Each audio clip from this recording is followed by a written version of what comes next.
All right. Welcome to the first episode of the Underdogs podcast. I don't know what we're calling this yet. Maybe, Dog Pound Radio? I think it could be Dog Pound Radio. In the Dog Pound. Oof, something like that. Yeah, in the doghouse, maybe? In the doghouse, which I'm used to being. It's where you live most of the time. Either way, we're stoked to talk more about what's going on in-house in Vegas, what's going on kind of in the CrossFit space. But the reason we're getting this episode out is because we just wrapped up the Rogue Invitational. You were just there with Ricky. And so we just kind of wanted to go through the weekend, recap some of the events, talk through your mindset, talk through Ricky's mindset, and just kind of highlight some of the fun moments we had there. Yeah, for sure. Yeah. Happy to be back, but it's always good. There's no substitute for experience. So it's always good. And I always forget, like with Ricky, right? I mean, he's in the last 5 years, he's had this is basically his third major competition.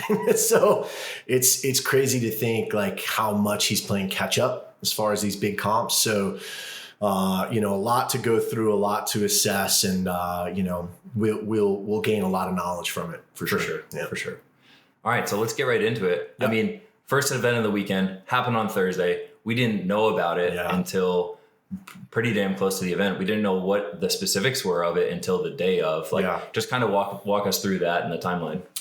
Well, it's pretty crazy, a couple of weeks ago, because we had already made our arrangements to go down there. And then Ricky's like, they just let us know we're going to have an event on Thursday. So, kind of scrambled to think of maybe coming down early. Glad I didn't, since none of us were allowed to go. Yeah. But when we found out it was a long ruck event, obviously that plays into his strengths.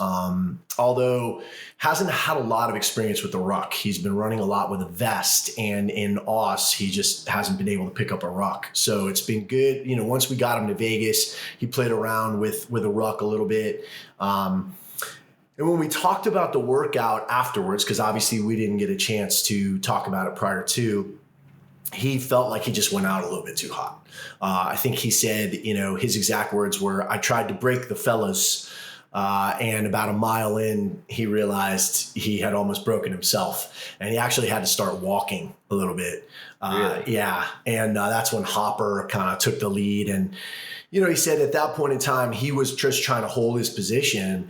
And as it got closer to the end, he said Adler just kind of came out of nowhere. And with about 800 meters left, where he looked at Adler and he was like, "We just have to make sure that Roman doesn't catch us." And he said at that point, Adler just took off, and he was like, "What the hell?" But then he was able to hold his third place position. It's obviously a phenomenal workout for him. And I think it's a very grueling way to start the weekend. For sure. I think, this was a very different Rogue Invitational with 10 events. And to start that way, I think put a lot of people behind the eight ball physically. Yeah. And I think for sure with Ricky, he was never quite the same after that workout, but a good way to start, finishing third. I think, as well as anybody, but I think Ricky kind of has these expectations, and when something like a run comes up of any sort, he's like, all right, I'm supposed to win this. So no matter what happens, he takes off with the front group saying like, this is where I belong. This is where I'm going to stay. And I know I'm fitter than them on this, right? Like when we had the Capitol at the games, he talked about how, he was running with Lazar, he was running with Roman, and they got to a certain point where Ricky was like, I'm not as tired as them. And he was able to take off. And I think the combination of what sounded like a really big uphill to start the workout and the ruck was just not the same scenario. And he put himself into hot water a little too soon. Yeah, I think there's a couple of reasons for it. I think one, just the experience with the ruck, he hasn't had a ton of experience. I think also, and this is just a funny story, right? So Ricky's been struggling with shin splints. Yeah. So he hasn't been able to run much. And, you'd say, he must have been running a lot. No, that's not why he had shin splints. He had shin splints because he was irritated about crossover dumbbell unders and not being able to be actually as good at them as his girlfriend. So he would practice, instead of 5 minutes of crossover dubs, which is what it says on his programming, he would do like an hour. And he did a few weeks of that to where he got good at them, but where he just absolutely destroyed his shins. Yeah. So he wasn't able to run a lot going into Rogue. And I think that was a little bit of a wake up call. Obviously he's a phenomenal runner, but it's also a situation where you can't just cut it out and then expect against these phenomenal athletes to just be able to dial it up. You know what I mean? I'm a great runner. I'm just going to beat them. Well, you came in third, which is still great, but it's also a scenario where for him, he's like, if there's a run, I want to win. Right.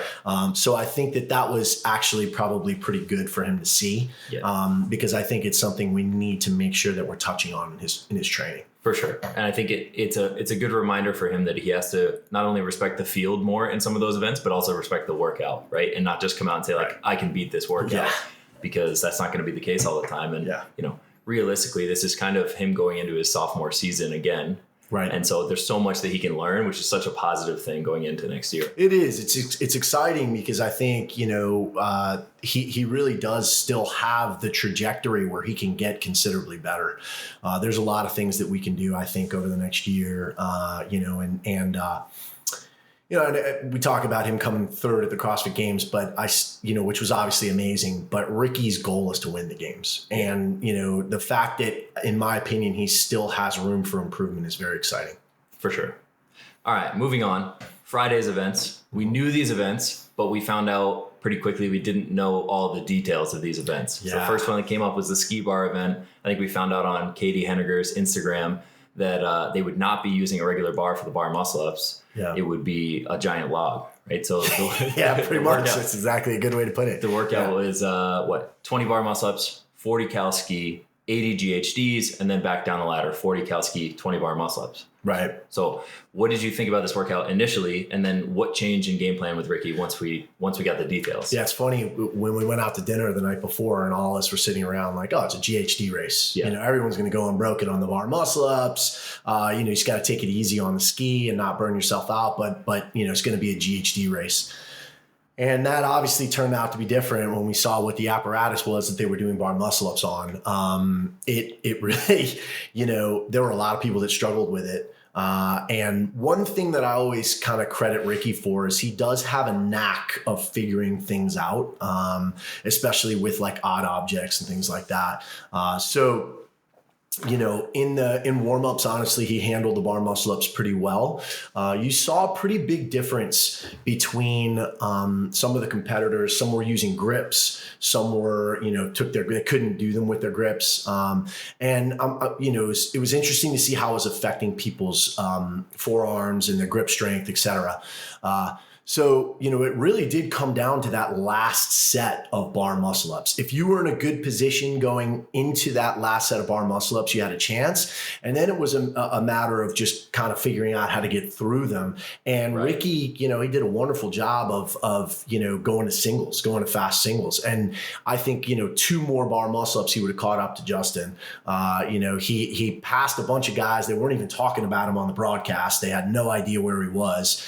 And, ended up second in his heat. I think he was only 1 second behind Chandler from the heat before.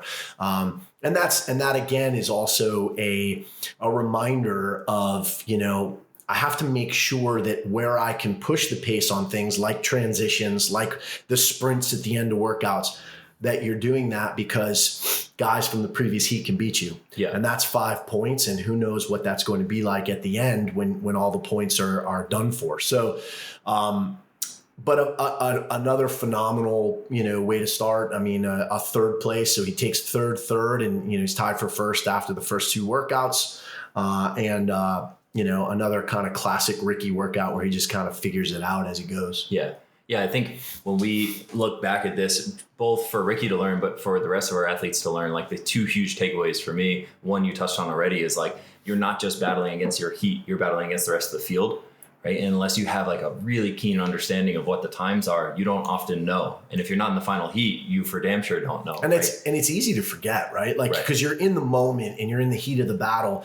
And, if you take your foot off the gas for 1 second because you are winning your heat or because you're way ahead of the person that's next to you, and then you forget. And then it's kind of like when you finish when you cross the finish line, you're like, oh shit.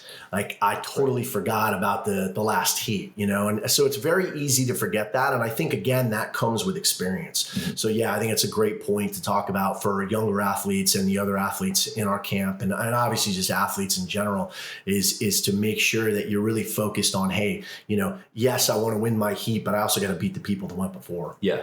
And I think the second piece to go with that is it's not about how you start, it's about how you finish, right? And this is something that Ricky has struggled with a lot because he has a tendency to kind of come out like a cowboy in the beginning of workouts and maybe not overestimate his ability, but overestimate how he's going to feel at the end of the workout, right? I think he started with a set of 10 in the beginning and he finished the workout doing all singles. There were guys that started with singles from the beginning that were still pretty successful in the workout.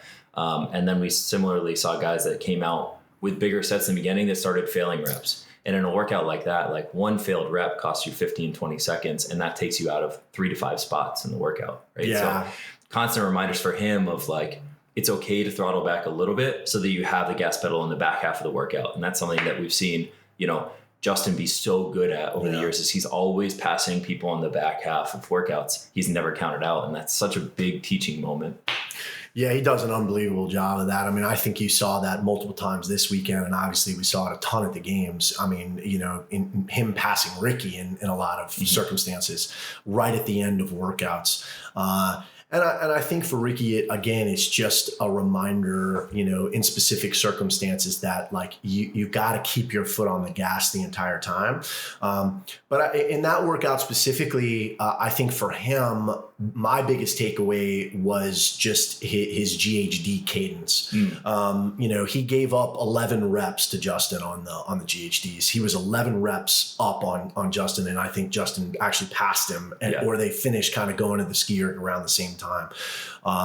And I'm proud of him in the sense that GHDs used to be a pretty decent weakness in the sense that he just always struggled because it would bother his back. Yep. And the fact that he got through those 80 unbroken was a big win, but it's still like now we've got to get through those 80 unbroken a little bit faster. Yep. And so again, these are just the little things that you take away from workouts when you look back at them and you assess the workout and you say, okay, like where can I make up 5 points? Mm-hmm. Where can I make up 10 points? How do I maximize points? And for us in that workout, without question, it was the GHDs. Mm-hmm. If he's a little faster at the GHDs, honestly, he wins that workout by a decent amount. I mean, if he can at least hold his where he was when he went up against Joss on the GHDs, if he can hold his position, then I mean, you're talking about an 11 GHD lead.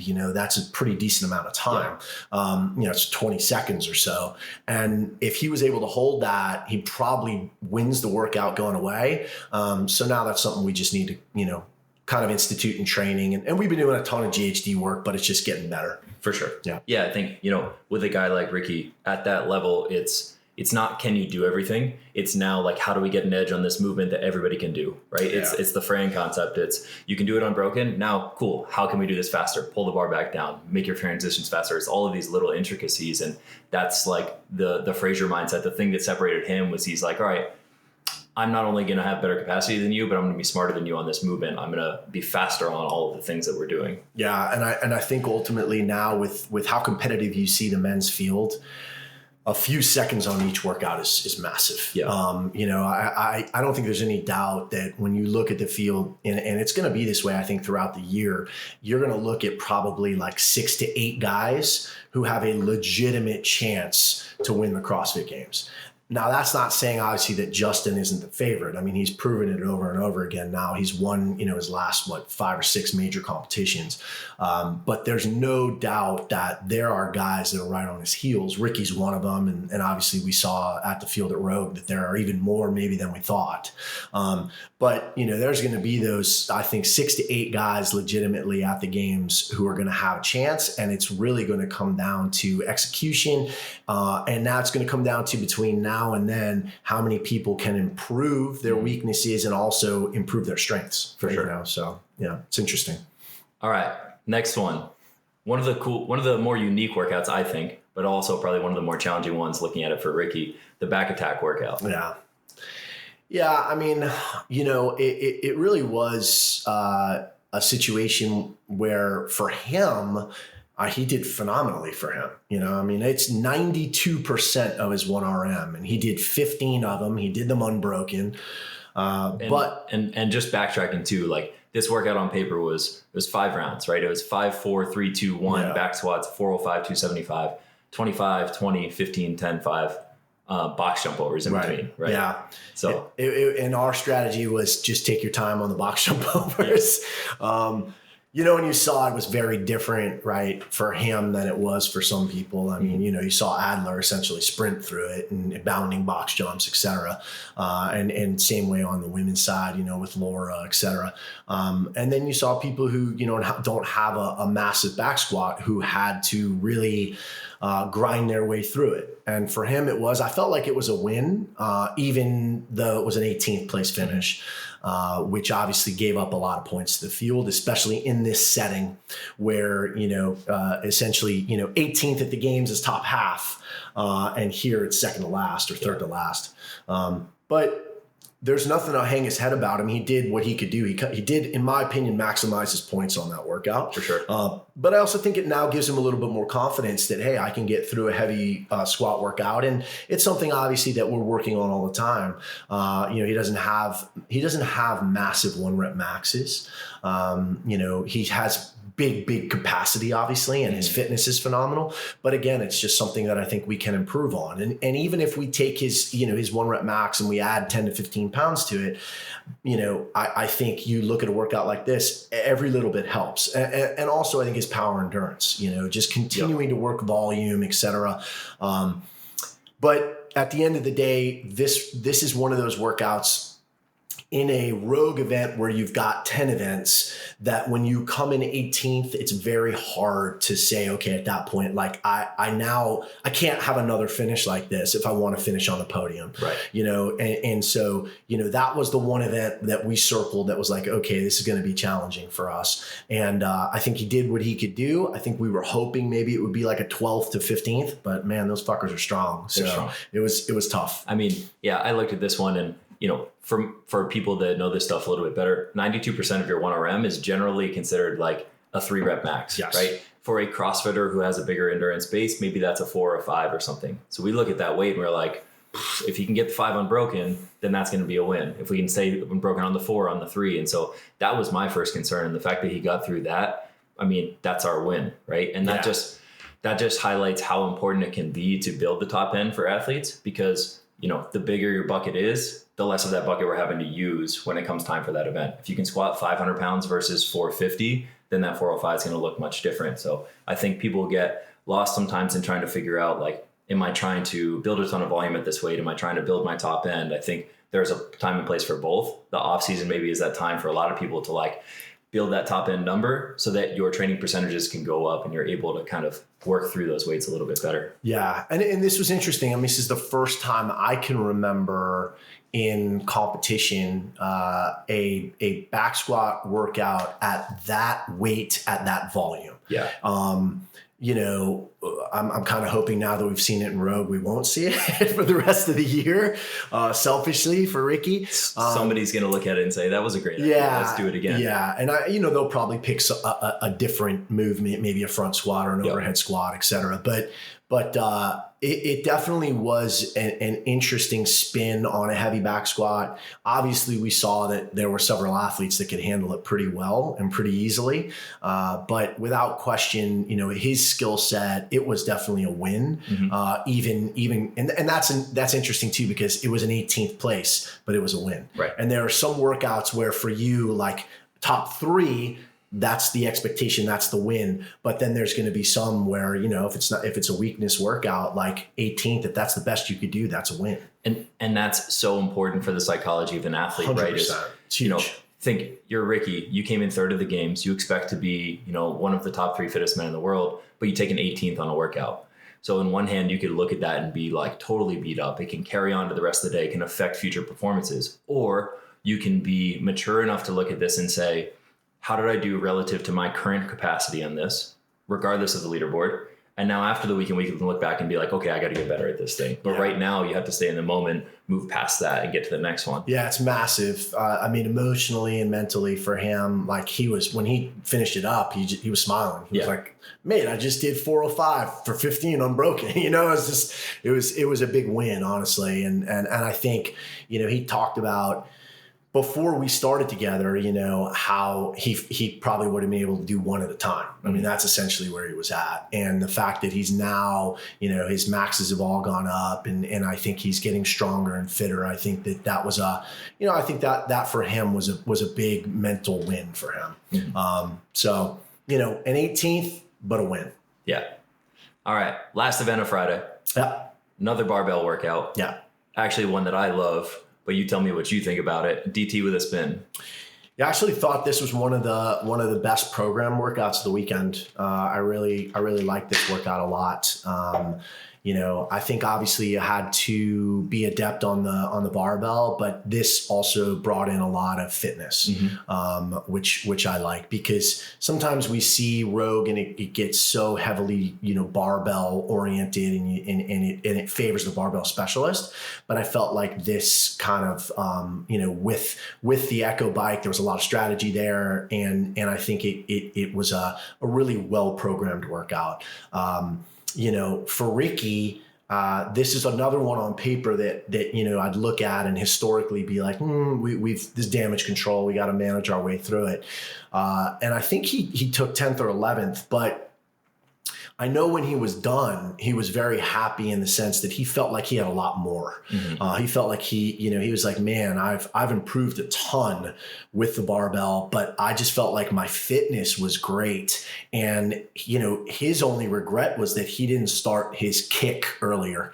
He felt like he waited too long to try to push against the field. And he made up a lot of spots on that 5th round, but he felt like he could have pushed in the 4th round and maybe even jumped up to the top 5. Because, you know, he really felt good when it was over. You know, so you saw a lot of people who were smashed. Yeah. And he felt like he was in great shape at that point. So that's great for me to know and good for him to know that on a workout like this, that you can be more aggressive, right? I think he was probably a little bit cautious and conservative. And now when we look at something like this, we can say, okay, we can push a little bit more. And instead of trying to play it as a damage control workout, we actually can, you know, try to think of, hey, this is something we can finish top 5 or top 6. Yeah. So I think it was a win for us. It wasn't a win on the scoreboard, but I think mentally it was. Yeah. Yeah, I think it's easy to look at that workout, anything DT in general, and think like, okay, this is entirely about the barbell. But the reality is that for those guys at that level, the barbell is kind of a moot point. Like everybody is going unbroken or close to unbroken, right? We saw very few guys like making big changes during the barbell, with the exception of maybe Jonakoski, who moved the bar faster than anybody else I saw on the floor. Right. If you have a chance to watch the video, he was impressive moving the bar. But where ground was being made was both in the walk to and from the bike, right? And the time spent on the bike. Yes. And so you heard Roman talk about it in his interview at the end. And basically he said, you know, I knew I would go unbroken on the barbell, and then I would just ride the bike at my recovery pace so that I could maintain that. And his recovery pace is as fast as everybody else's working pace, right? Sure. So his fitness, especially on that machine, is so much higher than the rest of the field that he's able to make up ground there and like keep his heart rate controlled to a point where he can push hard. I think Ricky paced it the same way. His paces just aren't quite as high as somebody like that, right? So now he knows like, okay, if I want to do a little better, I have to get a little closer to the sun on this workout, push a little harder. But, you know, he paced well, knowing what the task was. Yeah. And I just think anytime you get a machine, Roman has a huge advantage. And he's just such a monster on machines. You know, but yeah, for Ricky, I think it was just a matter of he probably could have pushed a little bit harder on the bike. And I think his last 2 rounds, especially, like essentially stay with the field on the first 3, or stay in touch. And then on the last 2 rounds, you make your move. And I think that was the biggest thing he was kicking himself for, was just that he didn't really make a push. If you watched his urgency in round 5, it was very different than it was in round 4 and 3 and 2 and 1. So ultimately, I think for him, knowing knowing that he could push a little bit sooner, was I think, again, I think it was a mental win.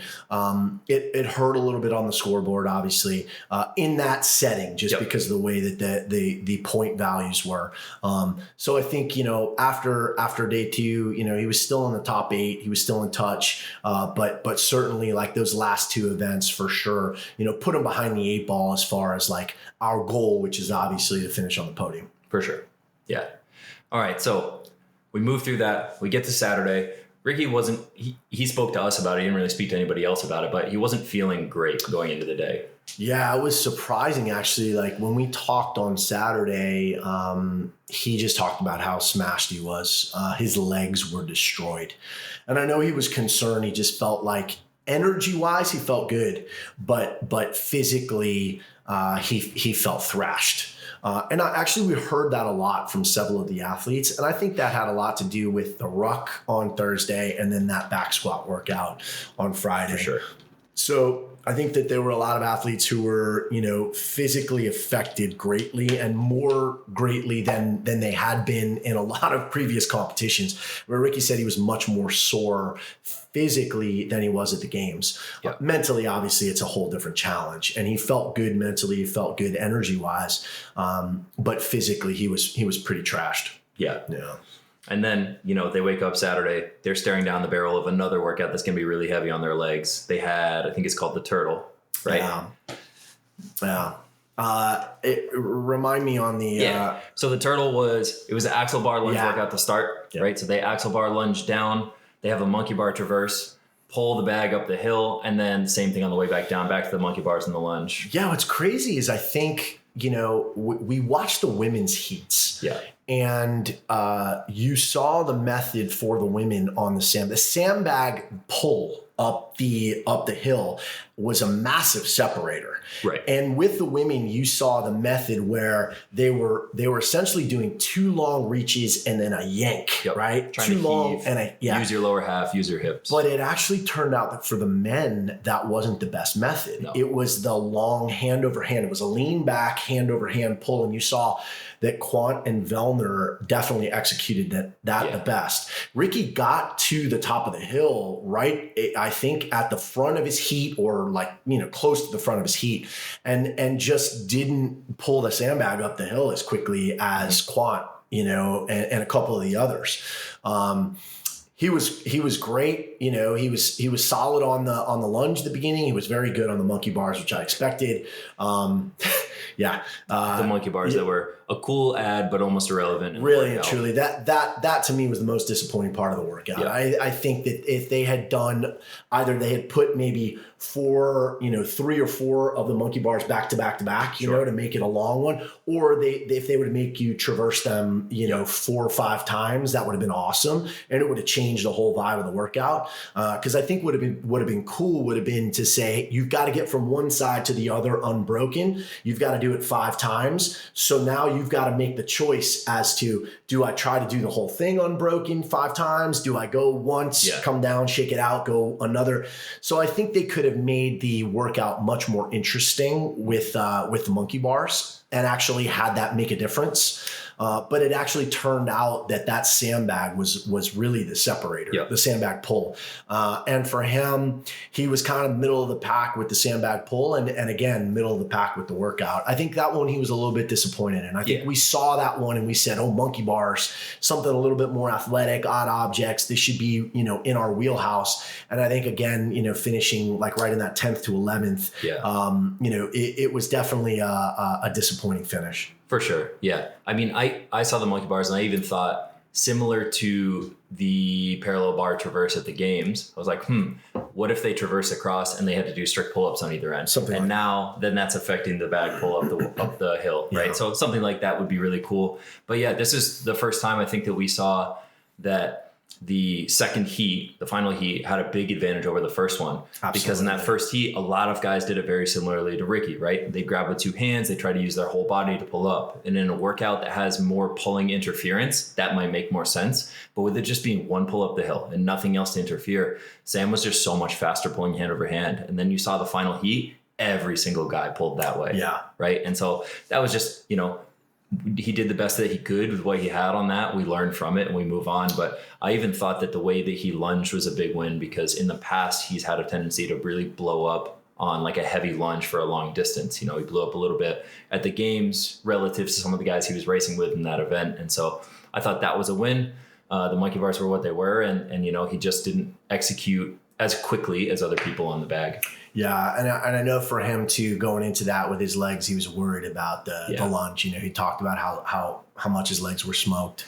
But it was funny because when he got done, he was like, well, every part of my legs hurt before this one except my ass, and now my ass is killing me. So basically now this one just put me over the edge. But yeah, I thought it was a great workout in concept, the idea that I thought was really cool, but I do feel like the actual workout was lacking a little bit in the execution, just because of I felt like the lunges, were fine. I felt like the sandbag was fine, but I felt like that middle section with the monkey bars could have been so much cooler. It could have been so interesting, and it was almost a throwaway. And when you put an implement like that, which you can only see really at Rogue or the games, it's really nice if you actually make that apparatus matter. And it really didn't, which was which I thought was kind of disappointing. Yeah, something for them to build on in the future. I'm sure. Yeah. All right. Middle event of the day, the duel 2. This is a long one, at least, for those of us that were there at Rogue. This felt like it took 5 hours to get through. The duel was, our multi-round event, elimination style, 1 legless rope climb, 10 overhead squats, sandbag carry, sprint to the finish. I think people have grown to get excited about these like multi-round events where people kind of teeter down to who's the best at this workout.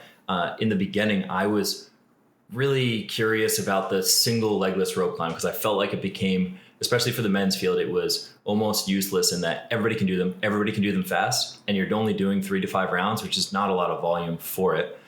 And so I felt like that was not a significant enough piece of the workout. But I don't know if it's our job here to necessarily like criticize programming, but I certainly think that this is the type of workout, to me, there's a couple of problems with it on several levels. I think first, overhead squats at a lightweight in an elimination style workout, it really lends itself to kind of disaster on as far as the subjectivity of the judges. It's really challenging to get consistency across the board with judges. And you saw that. I mean, you saw that 1 or 2 no reps cost people from getting into the next round. But the problem is it down the line, other people were doing their reps more egregiously and weren't getting called. And I think that if you're going to have elimination style workouts, you need to choose movements that are very, very easily judgeable, and then where we can create consistency across the judging. And this was a scenario with the overhead squats, especially at that weight, because it's so fast that it was a crapshoot between judging, and that really was upsetting to see. And I don't think that that's any individual's fault, right? No. If you watch this, or if you've ever judged an event, the speed at which that's happening, the caliber of athletes you're working with, what's on the line for that, like, people are doing the best they can. Absolutely. But they're just not set up for success as a judge in that scenario. That's exactly what I was going to say. Set your judges up for success. And I think you could have made that elimination style workout with rope climbs and a sandbag, and it could have just been that. It could have been you do your legless, you come over, you do 5 sandbag cleans and then a run, and that would have made things so much easier to judge. I think the overhead squats made it really challenging. I agree with you. I think on the men's side that maybe it should have been 2 legless, or maybe a different standard on the legless. I think we saw that there was some separation there on the women's side, but I think on the men's side that legless rope climb has now become so easy for these guys. It was a buy-in.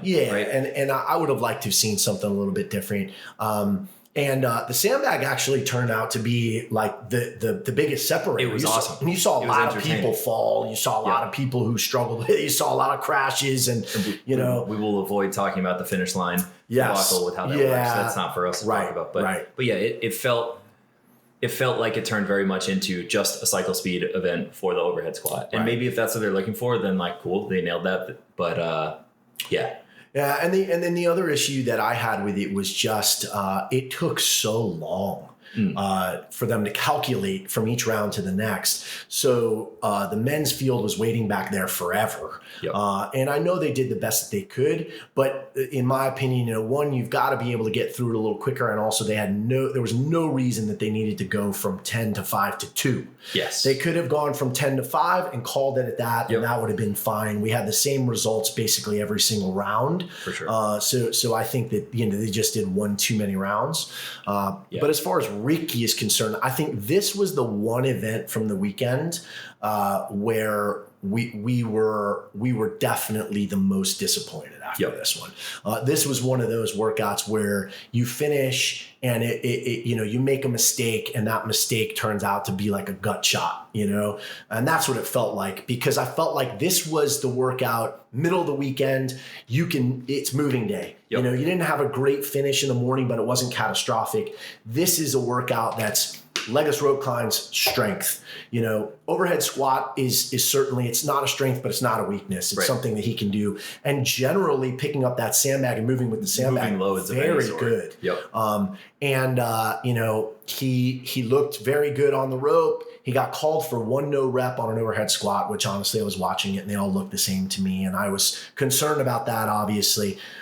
But that's not what cost him. He was in a fine position. He was in third in his heat. He easily would have moved on. And right towards the end, he fell with the sandbag. Yeah. I think it had to do, obviously, with global fatigue. I think, he was super fatigued from the first 2 days. His legs obviously were smoked.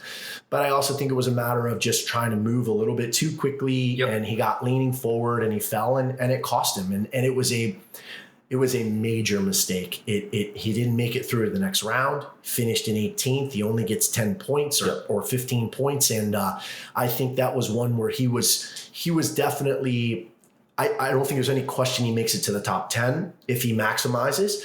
But I even think he might have made it to the top 5. And so right there, you're looking at a difference in 40 to 70 points, which is almost impossible to make up at that point. Yeah. I mean, it highlights the compounding effect of making mistakes, right? You make one mistake, all of a sudden you feel like you're behind. You feel like you have to rush more, and then that leads to another mistake.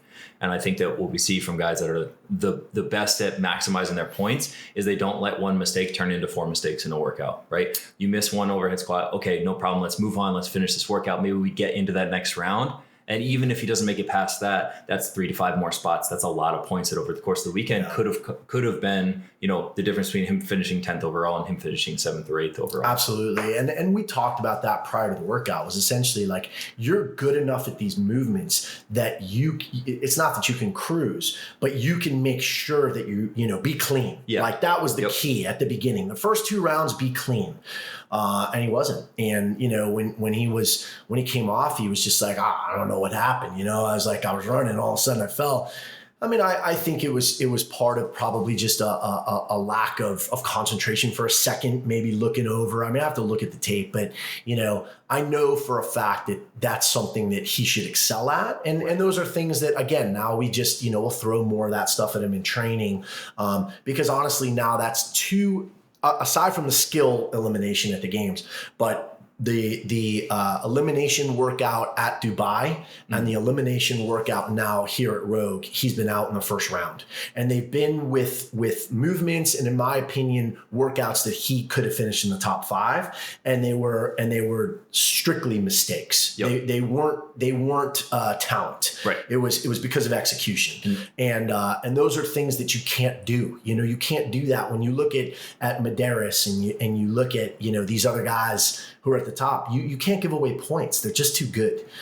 So this was one that I look at and I say, okay, we need to throw some more of that stuff in his training, some more of these workouts where it's essentially like, couplets, triplets, where we're going as fast as we can for rounds, interval wise, and stuff that, we can say, okay, we've covered ourselves with this. And it's interesting that at Dubai and at Rogue both had overhead squats in there too. It's easy to look at this and be like, this is not a fitness mistake. This is not a fitness error. This is not why he's finishing there. It's execution, it's accuracy. both of which matter a lot at a high level. And we don't see it at local comps. You don't see it at online competition. You don't really see it even at a semifinals level. When you get to the games, you get to an event as big as Rogue, there are individual events that are purely testing for that piece. And so we look at it now as coaches, and it's like, okay, we prepared him fitness-wise for these things. We didn't necessarily prepare him for a race of execution and accuracy. Right. So one of the benefits of actually having training partners and having a little camp is like, okay, let's set up races, right? And now it's like, no question you all can do this workout, no question you can do it. But now when the timer's on and when I'm saying you can't do another round if you fail this, are you going to crumble or are you going to execute? Right. And I think it's cool. It is fun. I think the athletes like this stuff. Yeah.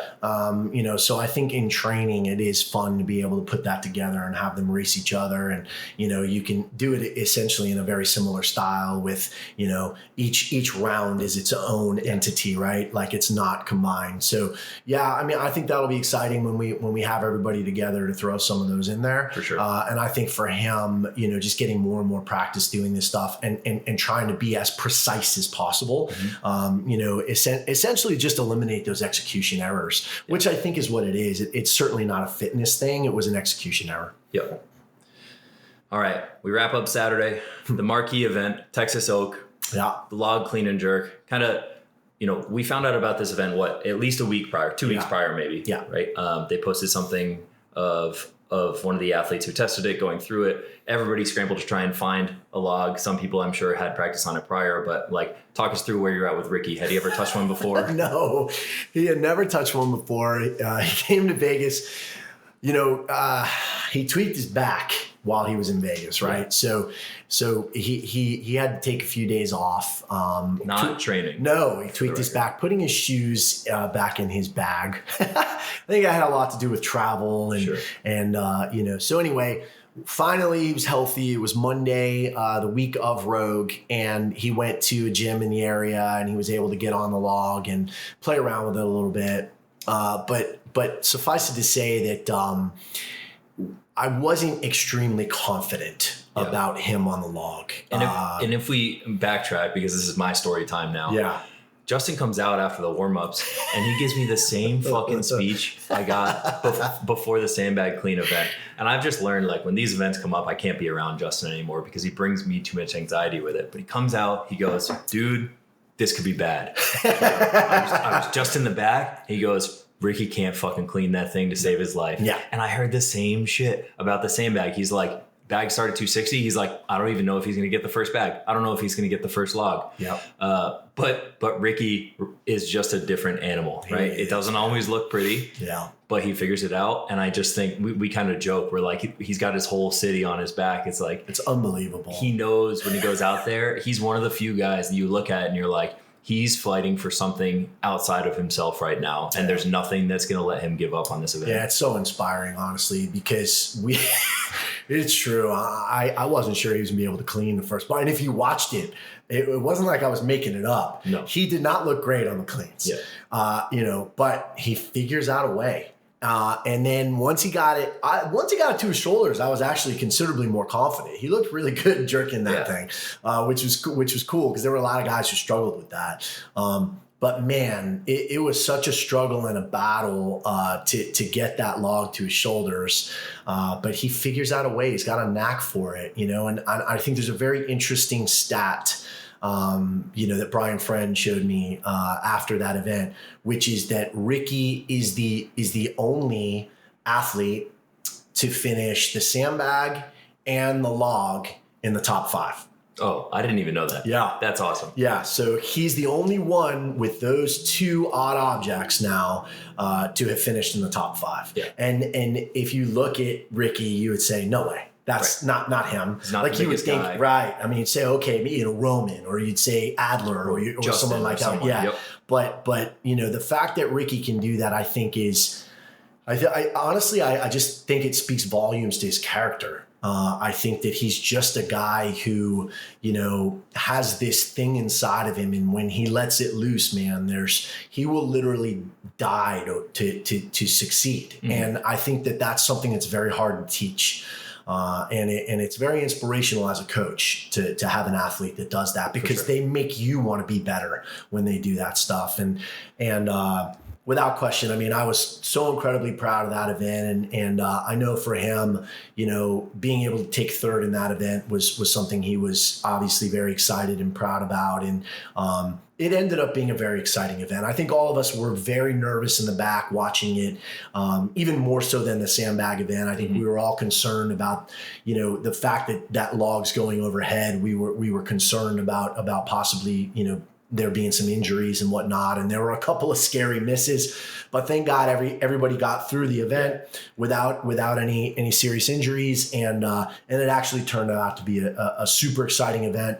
He finished third, which was amazing. Yep. I think another, just one of those things that kind of adds to the Ricky Garard story, and the lore of Ricky, which is just that this guy is you never know, but he's gonna pull stuff out of his ass sometimes that you just would never expect him to do. For sure. Which is awesome. And I think, to Rogue's credit on this, for sure.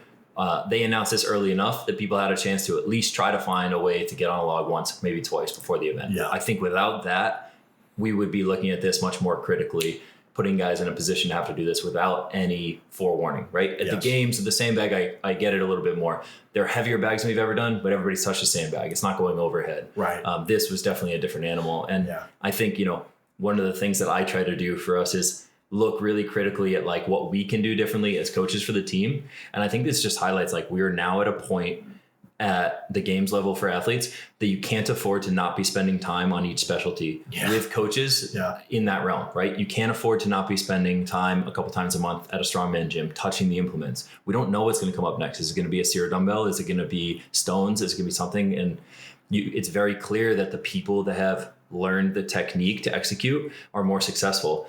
And even if that's not the case, right? Like Ricky's technique was dog shit. He was not the most technically sound guy there. Absolutely. He finished third. But the toll that takes on his body compared to some other guys, I guarantee is much higher because he's having to find a way to will himself through this instead of using technique, which is no different than like somebody learning weightlifting for the first time. Absolutely. Right? And I also think that it's now kind of shown us that anything is in the realm of possibility. Right. So, they've gone sandbag, now they've gone log. It's like, what are they going to do next? You have to keep pushing. You have to think outside the box. And us as coaches, like, I think it's gotten to the point, right, where it was just, and I think it was tiresome for all of us, like another snatch event, another clean and jerk max event. And I think the fact that they've done this now, I think it's put the athletes on notice that they've got to be prepared. And I love that. I think it's really cool because it is CrossFit and we do talk about, the unknown and unknowable. And now anything is game. So we've got to be prepared for it. And I think that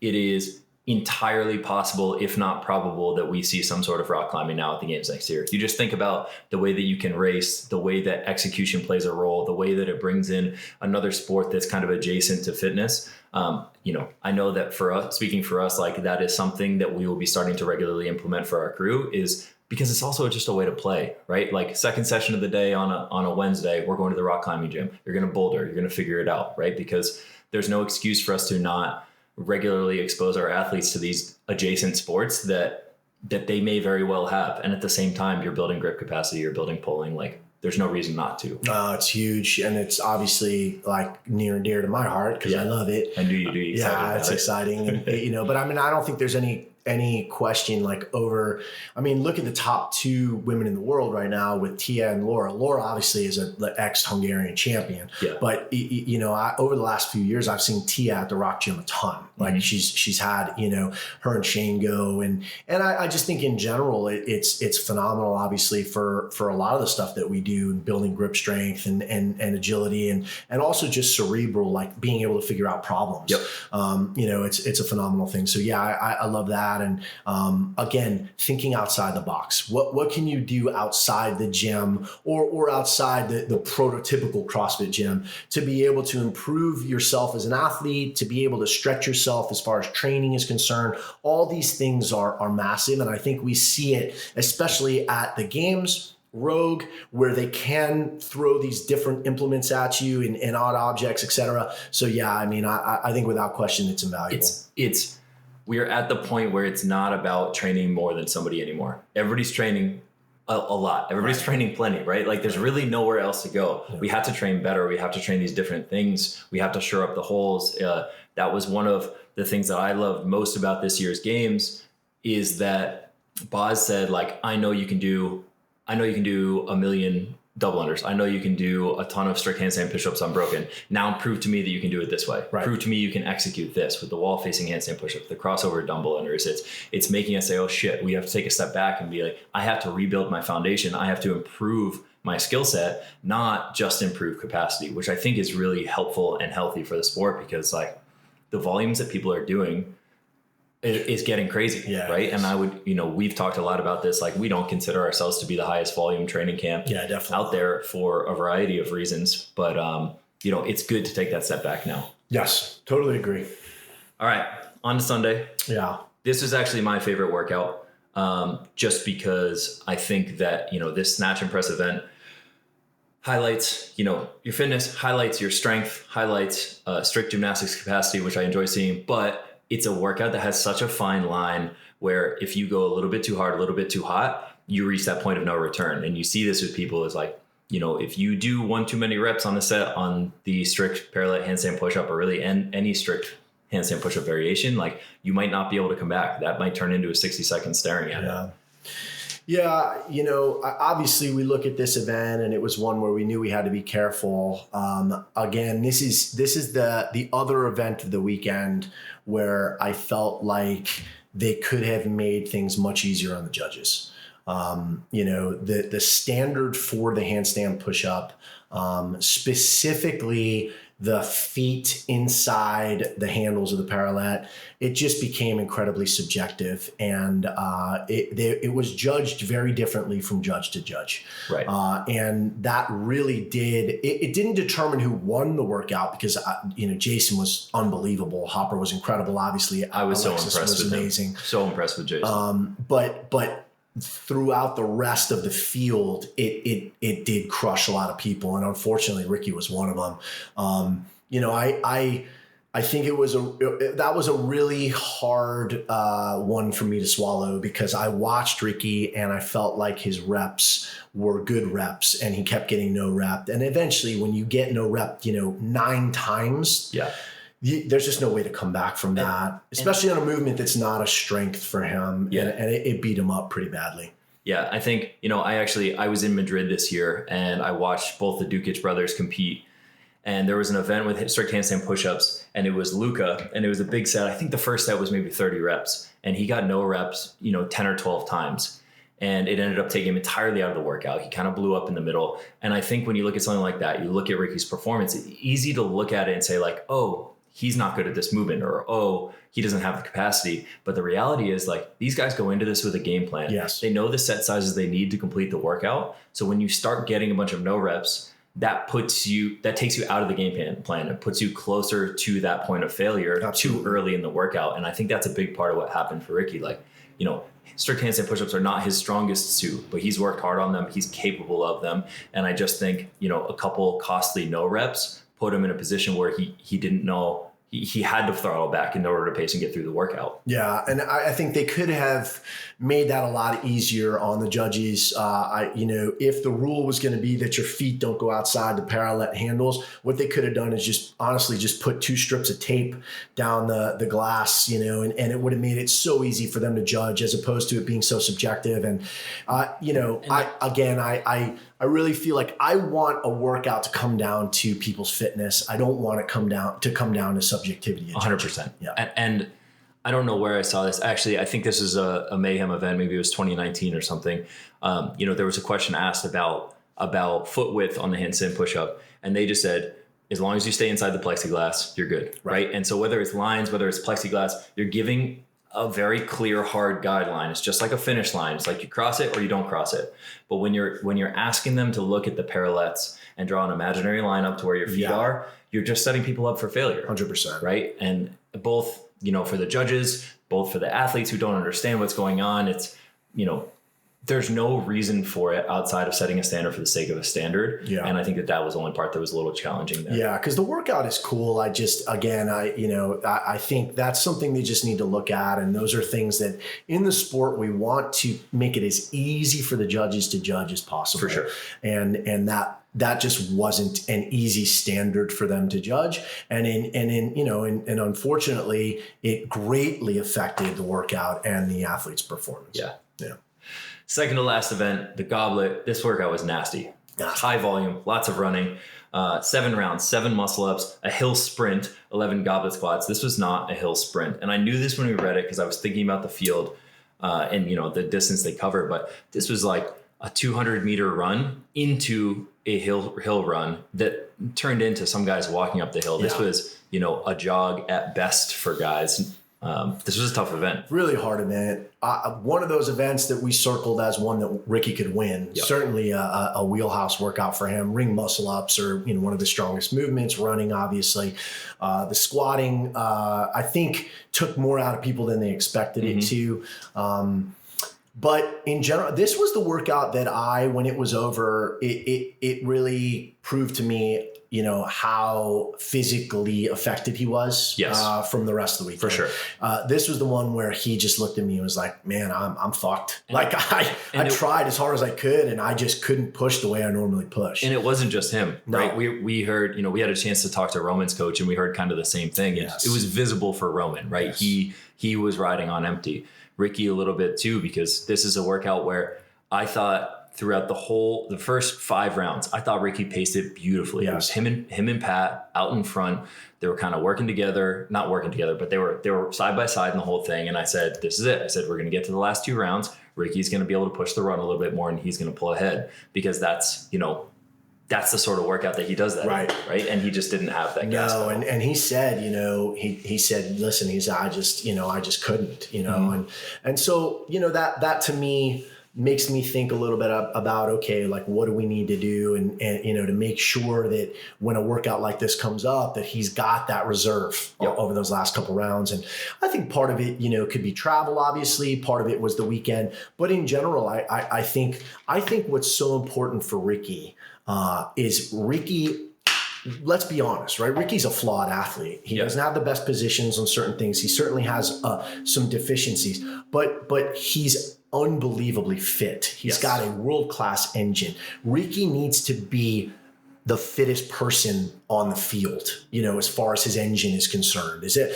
in a lot of ways the way Briggs was for so many years, where she could make up for a lot of her deficiencies because she was just so fit. And for him, that's a workout where, he's just got to have that engine for days. It doesn't matter how long it is. He's just got to be able to keep going. And I think that's something we can look at and say, okay, let's just make sure that, as far as your running program, as far as your, what we're doing in Metcons, as far as what we're doing with conditioning, that we make sure that that's never an issue for you, that no matter what, if it's a question of engine, that you've got the best engine. And that's generally where he's at, right? Like Ricky has a nearly 5-minute mile, right? Ricky can recover running a 5:30, 5:40 mile. We've given him light day 5Ks and the paces that he does are laughable on that, right? And so you look at this workout and people think it's a ring muscle up workout. Well, all of the top 10 men in the field did the ring muscle ups unbroken. It was not a ring muscle up workout. It was how well can you recover while you're running in between? What pace can you hold? And Hinshaw talks about this stuff all the time, right? But we're not at the point where it's just the skills that are holding people back. It's like, how easily are you able to recover? Absolutely. How fast can you move between things? And get right to work. Right. And so those are things that we can take a look at in training and really start to pinpoint to make sure that, when we have a workout like this again, that he's able to push those last, 2 rounds. And we can talk about this a little more with the last workout too, but it just highlights, this is now the second major competition for Ricky. That was a really long weekend, 10 plus workouts, right? The games in here. And, he struggled both times with maintaining energy on the last day or two. Right. His capacity for a long weekend just isn't quite there yet. And there's a bunch of things that feed into that. I think part of it is sort of the emotional stress that he puts on himself. Right. Part of it is, some of the tests that they've had have been fucking grueling, but we have to expect that. And part of it is people don't realize or appreciate this, but he's only been training full time again for a year, maybe less. Yep. Right. And so you look at the number of years that it takes to lay the foundation for these things. And Ricky's still kind of getting back to that point. Absolutely. So I think that's a big thing that we look at going forward is like, we expect open, quarterfinals, semifinals for him to be able to move through. We get to train for a whole year now for the games test. So we get to train a whole year to be able to sustain 15 workouts of varied domains over the course of a week. Yeah, I mean, I'm very excited about it, honestly. I think it's, we can take these last two events, competitions with the games and Rogue and really build on them for the season. And I think ultimately we can, continue to have him improve and be a better and better athlete. For sure. All right, last event, for us at this point, obviously we go into an event with Ricky and our expectations are our podium. Yes. Maybe not necessarily expectation every single event, but like we know that he is capable of that sort of performance. Yes. We're going into the final. We know that that's not necessarily the case. So we're trying to manage that. I know for you, one of the skill sets I admire of yours the most is your ability to motivate people, right? And no matter what the circumstances are. And I think for Ricky, being around the 10th place spot going into a workout it's not what he expects. It's easy to kind of take the wind out of your sails. It's easy to want to cash it in on the last workout. Yeah. What sort of conversations do you have going into a final, going into this workout, which is heavy grace? Again, I think, we had a lot of clean jerks over the weekend, right? I mean, this is the third event now that we've seen that, which is a lot. We won't talk about that. But, heavy grace historically, again, not a strength for him. And not a strength relative to this field. Correct. Like, not only is it the top 15, top 20 guys in the world, but these are also 15 of the strongest motherfuckers. Yeah, there's a ton of barbell specialists for sure. And, we talked about one going in, he still was in striking distance for the top 10, which was, which obviously looks a lot better than being on the front page of the leaderboard than the second page of the leaderboard. Yep. And I think for him too, just in general, it's, a lot of pride, in the sense of every time he steps on the competition floor now, people want to see how he does. Yep. And, he's a lightning rod. Let's be honest. He's a polarizing figure. So we wanted to try to finish the weekend as strong as possible. And for us, it was basically like, listen, it hasn't gone the way we wanted it to go, but don't just mail it in. Like right. You got to go out there and give your best. And honestly, for him, I think this was another workout similar to DT where he could go out there and prove to himself, like I have improved a ton with the barbell. Yep. And honestly, for him, he's in the first heat, which is always tough. You're not in the second heat. So, the second heat, obviously you're going to have most of the time you're going to have faster times. And he ended up third in his heat, which I thought was excellent. He did a phenomenal job. I think he finished 11th overall in the workout, but for him, again, he said he felt great. He said he was surprised at how good he felt on the barbell, how well he was able to cycle. I think he was pleased with the way he finished, and he was able to beat a couple of the guys that were right in front of him. Yep. And he was able to catapult into the top 10, which was a good way to finish. And in my opinion, again, it wasn't what we wanted, but a top 10 in an event with, some of the best guys in the world is always a positive. For sure. And I think that's kind of a nice way to recap this is like, I had a conversation with Ricky going into the weekend and you did as well. We spoke about this after. And I think that he came into this event just assuming that he is still the third fittest guy, no matter what the competition is. Right. And it's a good reality check that like, while we believe that, that's not necessarily the case on any given week or in any given set of workouts, right? He, like most athletes and all athletes, is not programming proof.